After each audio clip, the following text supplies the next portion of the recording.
Hi.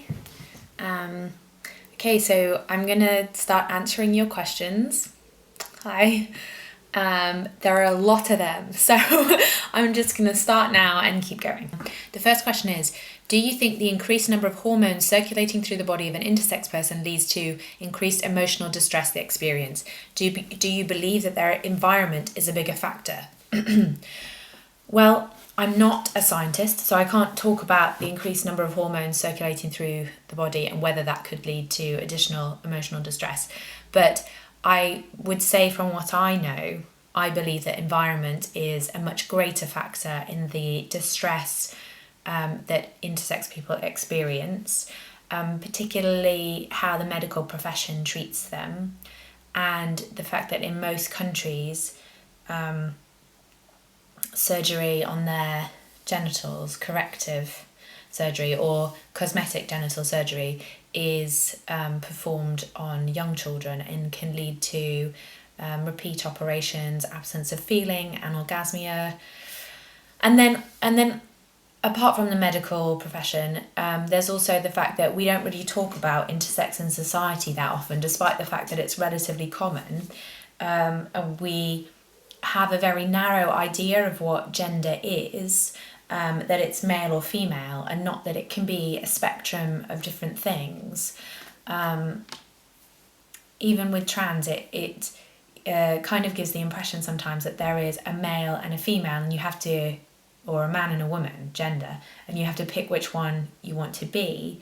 But in reality, there's a whole range of genders and gender identities that you can assume. I like to think, as you know, personally, that you don't need to assume one, that you can just be a human being. And that, I think, is what Golden Boy tries to say. Why is the book titled Golden Boy? Well, I submitted it under a different title to my agent. I called it What Beats Beneath My Heart. And everybody at the agency thought that was a bit of a schmaltzy title. So we went through a couple of different titles, and my agent suggested Golden Boy. Or possibly I suggested it and she said, yes, that sounds really good. But in the book, he's supposed to be this... Golden Boy is an expression in England for somebody who is gorgeous and charming and rules the school, and that's what Max is supposed to be like. So he's a golden boy with a secret.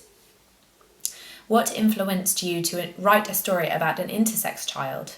I actually saw a film called XXY. It's an Argentinian film, which I would recommend.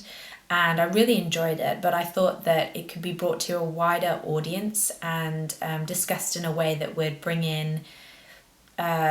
could bring in people universally from all over the world, and say to them, look, this could happen to you. If you heard that buzz, I'm using my phone to prop up the camera. If Max hadn't gotten the abortion, what would have happened between him and Sylvie? I can't really answer that, because I always think there's one reality and that's what happened. But if he hadn't gotten the abortion, I would have hoped that they would have stayed together, because I feel like she is somebody who believes in people and loves people for who they are, and that she would have accepted Max no matter what, in a way. Because Max is a good person and he loves her too. So I feel that she would have accepted him.